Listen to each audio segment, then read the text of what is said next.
मैं हूं आपका एक नई वीडियो लेके आपके सामने फिर से हाजिर हूं। आज की जो हमारी वीडियो है वो वीडियो है, इस बार हम लोग जो मॉडिफिकेशन करने वाले हैं वो ये है कि यामा FZ, जैसे आप लोगों को पता है हमने एक FZ परचेस करी है, तो उसके ऊपर इस बार हम लगाएंगे फ्रंट पे वो विंड स्क्रीन।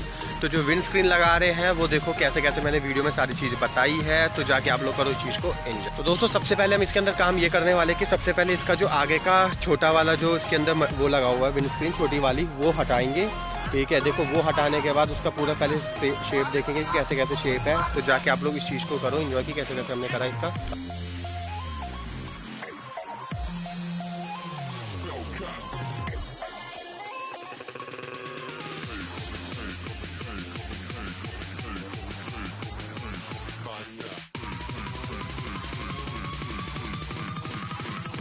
Like a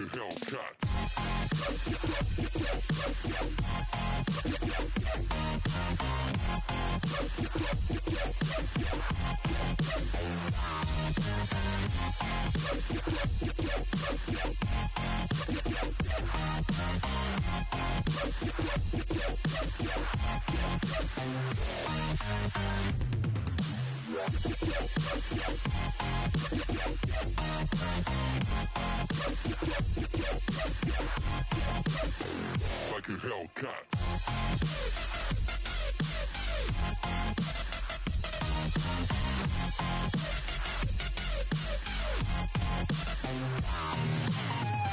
जैसे कि आप लोगों ने इस चीज़ को खुली हुई देख ली होगी, हमने कैसे कैसे खोला था, सारा काम प्रॉपर्ली इसको खोल दिया था। अब हम क्या कर रहे हैं, उसको हटा के नहीं उसके ऊपर ही लगा रहे हैं। हम क्या है जो जेन्युइनली विंड स्क्रीन है उसके ऊपर कोई छेद नहीं कर रहे। हम जिस विंड स्क्रीन के ऊपर छेद कर रहे हैं वो जो हम लेकर आए हैं, जो कि सुजुकी कह रहा हूँ, यामा फेज़र का है। फेज़र का जो विंड स्क्रीन है वो काफ़ी बढ़िया लगता है, बहुत बढ़िया रहता है और वो उसका लुक भी काफ़ी अच्छा है, क्योंकि जैसे देखा जाए तो वो फेयरिंग में और ये नेकेड में, तो उसका हम आगे लगा रहे हैं। तो पहले इसको देखो हम कैसे कैसे इसका जो छेद है उसका कैसे कैसे हमने मेजर लिया है।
Like a Hellcat.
तो तुम लोगों ने मेजर देख लिया होगा हमने क्या करा, उसके ऊपर हल्का सा मार्क पेन से या वाइटनर हो तो और बढ़िया। तो उस पर ना थोड़ा ध्यान रखना कि उसको कैसे कैसे उसके ऊपर छेद करना है प्रॉपर्ली। मतलब छेद करने के लिए तो देखो बहुत इजी तरीका है, आप गरम कुछ भी प्लास पेच का कुछ भी ले लो, आराम से उससे छेद कर दो, वहाँ पे आपको कोई इतना ज़्यादा इशू नहीं आएगा। तो वैसे छेद करने के बाद हम लोग कर रहे हैं उसके ऊपर फिट, तो देखो कैसे होगा ये सेट।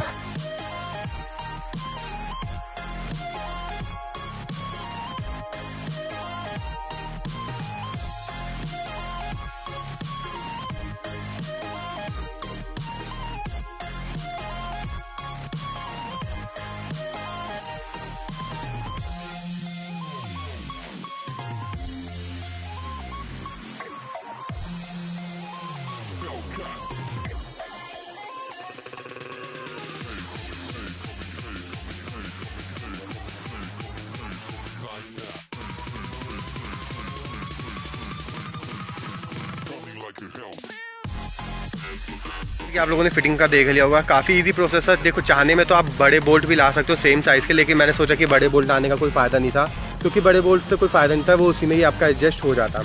हमारे में अगर मैं देखूँ तो मैं सही बात, तो हमारे में भी एक दिक्कत होगी, एक जो छेद था वो थोड़ा आगे पीछे हो गया था, उसमें कोई दिक्कत वाली बात नहीं है। जब नंबर प्लेट लगेगा गाड़ी में, तो जब नंबर प्लेट लगता है तो नंबर प्लेट से क्या होता है वो प्रॉपर्ली हाइड हो जाता है, तो इतना ज़्यादा कोई दिक्कत नहीं आती, आपका प्रॉपर्ली सब कुछ हाइड हो जाएगा, तो कोई टेंशन वाली बात नहीं है। देखा जाए तो इसके अंदर क्या है, मतलब देखो R15 वर्जन 1 का भी आता है, वो बेकार लगेगा, वो मत लगवाना, इसमें फेजर का ही लगवाना, ठीक है। जैसे ये बाइक है इसमें भी लग जाएगा, लेकिन ऐसी बाइक में मत लगवाना, क्योंकि इन बाइकों में क्या होता है ये फेस बड़ा होता है, तो यहाँ पे इसमें बेकार लगता है, इसलिए इसमें मैंने भी लगाया। और इसमें क्या हो, यहाँ पे फिटिंग सही आ जाती है। हमने जो इसका मेन वो है वाइज़र, इस पर नहीं लगा, इस पर छेद नहीं करे, जहाँ पे इसके बोल्ट थे यहीं पे करे, ताकि कल के टूट जाए तो उसको उठा के हटा के फेंक दो, और नॉर्मल बोल्ट इसमें लगा के बाइक कोई भी भद्दी नहीं लगेगी।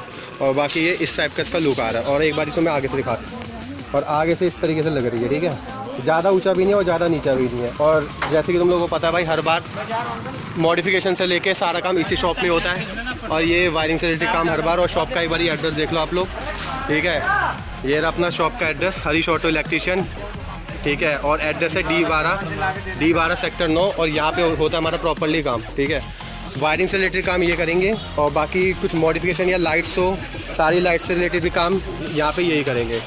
तो चलो अब करते हैं हम इस वीडियो का एंड। दोस्तों जैसे कि आप लोगों को मैंने वहाँ पे भी प्रॉपर्ली सारी चीज़ें समझा दी थी, कैसे कैसे सारा काम होगा, किन किन बाइकों में लगाना, किन किन बाइकों में नहीं लगाना। अब मैं दोबारा एक चीज़ मैं आप लोगों को क्लियर कर देता हूँ। देखो सबसे पहले आप लगाना है फेजर का, FZ का फेजर का लगाना, जो फेजर आता है जिसको नॉर्मली FZ भी बोलते हैं, FZ बोलते हैं। उसका आपको विंड स्क्रीन मिल जाएगा बड़े आराम से। मुझे अराउंड 250 से 300 रुपये के समथिंग का पड़ा था, फिटिंग के लिए कोई आपका एक्सटर्नल कोई कुछ लोहा वोहा कुछ लाने की ज़रूरत नहीं है। वो जो उसके बोल्ट निकाल के एज इट इज़ उसके ऊपर आप लगा दो, उसके बाद उस बोल्ट को कस दो।